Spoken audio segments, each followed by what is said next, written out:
Good morning, my dear friends. This is your Balachandra. Here in this video, I am going to explain you about if class.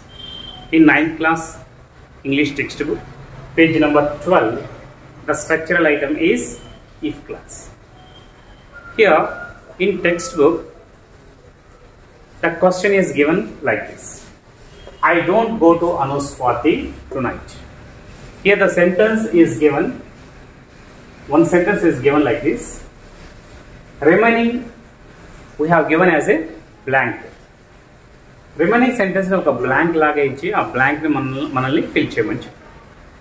But in examination point of view మనకు అలా ఇవ్వరు. ఈ విధంగా ఇస్తారు. I don't go to Anu's party tonight. She never speaks to me. Here in brackets, within brackets, if is a subordinate conjunction. If is a subordinate conjunction.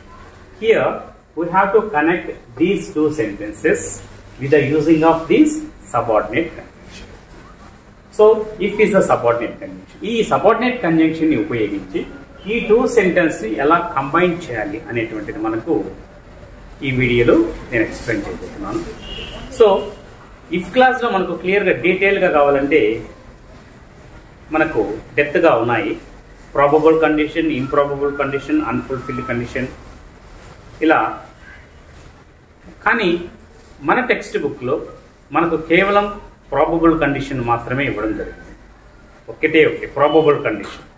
So probable condition అంటే జరిగేదానికి అవకాశం ఉన్నటువంటి దానిని మనం ప్రాబబుల్ కండిషన్ అని చెప్తాం. ఈ probable condition ఎప్పుడు కూడా ఒక సెంటెన్స్ సింపుల్ ప్రజెంట్ టెన్స్ లో ఉంటే simple present, second sentence simple future లో మాత్రమే ఉంటుంది. Simple future. సో ఒకటి సింపుల్ ప్రజెంట్ లో ఉంటే మరొక సెంటెన్స్ సింపుల్ ఫ్యూచర్ లో ఉంటుంది. So if is a subordinate conjunction, the subordinate conjunction always preceded by the subordinate clause. Here we have given two sentences. I don't go to Anu's party tonight. So what happened? It doesn't give the complete sense. She never speaks to me. She never speaks to me. It gives the complete sense. So it is called the main clause. So పూర్తి అర్థాన్ని ఇచ్చేటువంటి sentence ని మనము main class అంటాం. Complete sense లేకుండా, పూర్తి అర్థాన్ని ఇవ్వకుండా కొంత అర్థాన్ని మాత్రమే ఇస్తూ ఇది మరొక సెంటెన్స్ మీద డిపెండ్ అయి ఉంటే that is called subordinate clause. Here I don't go to Anu's party tonight. నేను ఈరోజు అనూస్ పార్టీకి వెళ్ళను. సో వాట్ ఏమవుతుంది? So there is a question mark here. It doesn't give the complete sense. So it is called subordinate clause. She never speaks to me. ఆమె ఎప్పటికీ నాతో మాట్లాడదు. It gives the complete sense. It doesn't depend on this sentence. This sentence depends on this sentence. So కాబట్టి ఈ depend అయినటువంటి ఈ sentence ని subordinate clause అని, ఇండిపెండెంట్ మీనింగ్ ఉన్నటువంటి ఈ సెంటెన్స్ ని మెయిన్ క్లాస్ అని చెప్తాం. ఓకేనా? So main clause, subordinate clause. First of all we have to find out the main clause and subordinate clause. Then the subordinate conjunction always preceded by the subordinate clause. ఎప్పుడు కూడా subordinate conjunction subordinate class ముందు మాత్రమే రాయాలి. So ఇప్పుడు ఇది ఎలా రాయాలంటే,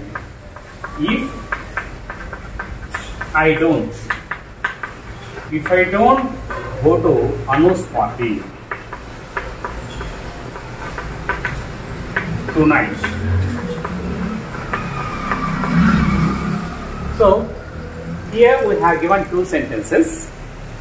We have to combine these two sentences with the using of if, subordinate conjunction. So subordinate class ఇది కాబట్టి సబార్డినేట్ క్లాస్ కి ముందు ఇఫ్ అనేటువంటిది ఆల్రెడీ మనం కనెక్ట్ చేసాం. If I don't go to Anu's party tonight. So simple present tense లో ఉంది. ఇది ఏ టెన్స్ లో ఉంది? Simple present tense. డోంట్ అంటే simple present tense. So simple present tense లో ఉంటే నెక్స్ట్ క్లాస్ నెక్స్ట్ సెంటెన్స్ ఎప్పుడూ కూడా దేంట్లో ఉండాలంటే నెక్స్ట్ క్లాస్ సింపుల్ ఫ్యూచర్ లో మాత్రమే ఉండాలి. Simple future, simple present tense subject plus verb V1 plus object. Simple future subject plus shall or will plus V1. So here simple verb. She never speaks to me. She tonight. She will never. She will never speak. She will never speak to me. She will never speak to me. మనము she will never speak ఇది simple future లో రాస్తున్నాము.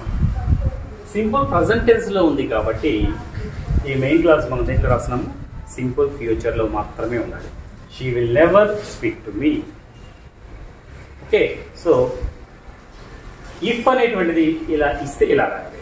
ఒకవేళ unless అనేటువంటిది ఇచ్చారు. So ఈ place లో unless ఉంది. Unless I go to Anu's party tonight. Unless I go to Anu's party tonight. If అంటే అయితే, ఇట్ ఈస్ ఇఫ్ ఆపోజిట్ ఏంటి, unless, negative. Unless I go to Anu's party tonight she will never speak and she will never speak to me. Anu's పార్టీకి వెళ్ళకపోతే ఆమె నాతో మాట్లాడదు. ఒకవేళ if place లో అన్లెస్ ఇచ్చినా కూడా ఇక్కడ మనకు ఈ డోంట్ చేస్తా. Unless I go to Anu's party tonight she will never speak to me. Unless ఇచ్చినా కూడా అన్లెస్ అనేటువంటిది కూడా conjunction. It is also preceded by the subordinate clause. అర్థమైందా? Main clause, first of all main clause ఏంటి, subordinate clause ఏంటి చూసుకోవాలి. ఆ main clause subordinate క్లాజ్లో సబార్డినేట్ క్లాజ్కు ముందు ఇఫ్ కానీ అన్లెస్ రాయవలసి ఉంటుంది. సో ఆ రెండింటిలో సబార్డినేట్ క్లాజ్ సింపుల్ ప్రజెంట్ టెన్స్లో ఉంటే మరొకటి మెయిన్ క్లాసు సింపుల్ ఫ్యూచర్ టెన్స్లో ఉండాలి. క్లియరా? Okay. Next, you telephone the hotel to order food, they fetch it. You telephone the hotel to order food, they fetch it. So ఇఫ్తో ఉపయోగించాలి. If is the subordinate conjunction. You telephone the hotel to order food, they will fetch it. They will fetch it. Sorry, they fetch it. వారు తీసుకుని వస్తారు. You telephone the hotel to order food. హోటల్లో నువ్వు food order చేస్తే వాళ్ళు ఆహారాన్ని తీసుకొస్తారు. So దీంట్లో ఇది సబార్డినేట్ క్లాజ్, ఇది main clause. If you telephone the hotel to order food, if you telephone the hotel to order food, if you telephone, ఇక్కడ మనకు if you telephone the hotel to order food. So if you telephone, it is a simple present tense. Present tense లో ఉంది. If you telephone, present tense లో ఉంది. verb V1 లో ఉంది. So కాబట్టి మనకి మెయిన్ క్లాస్ దేంట్లో ఉండాలి, సింపుల్ ఫ్యూచర్ లో ఉండాలి. So they will fetch it. So ఇది ఫ్యూచర్ కాబట్టి ఏం రావాలంటే they will fetch it. So మనకు 9th క్లాస్ స్టాండర్డ్లో ఒకటే ప్రాబబుల్ కండిషన్ మాత్రమే ఇచ్చారు. రేపు ఫైనల్ ఎగ్జామ్స్లో మనకు ఒక్క కండిషన్ మాత్రమే, ప్రాబబుల్ కండిషన్ మాత్రమే మనకి ఇవ్వడం జరుగుతుంది. కాబట్టి దీన్ని ఒకసారి జాగ్రత్తగా చూసుకోండి. మెయిన్ క్లాస్ ఏది, సబార్డినేట్ క్లాస్ ఏది. ఒకవేళ దీన్ని అన్లెస్ ఉపయోగించి రాయమన్నారు. ఒకవేళ అన్లెస్ ఇచ్చారు బ్రాకెట్లో, unless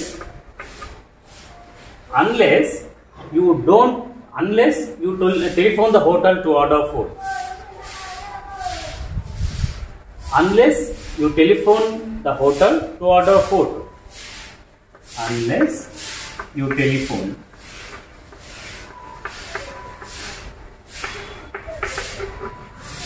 the hotel to order food. Unless ఉపయోగించి రాయమన్నారు. unless you telephone the hotel to order food. నువ్వు హోటల్లో ఫుడ్ ఆర్డర్ చేయకపోతే they will not fetch it. They will not, they won't. So they will not fetch it. They will not fetch it, or they won't fetch it. So unless you telephone the hotel to order food. నువ్వు హోటల్కి phone చేసి food order చేయకపోతే వాళ్ళు food తీసుకొని రారు. If అయినా కావచ్చు, unless అయినా కావచ్చు. These two are subordinate conjunctions. First of all, in these two sentences, the given two sentences, first of all, we have to find out the main clause and subordinate clause. If and unless both are subordinate conjunctions, these two preceded by the subordinate clause. Then, in those two sentences, one sentence simple present, the second one must be written in simple future only. If ante aite, unless ante if kaapothe, aite kaakapote, unless. So ee vidhanga manaku first structural item manaku if kaani unless kaani examination point of view lo ivadam jarugutundi. Ee rendintilo simple present, simple future, main clause, subordinate clause జాగ్రత్తగా find out చేసి ఈ టాపిక్లో ఉన్నటువంటి remaining ఎక్సర్సైజ్ని మీరు practice చేయండి. Okay, thank you.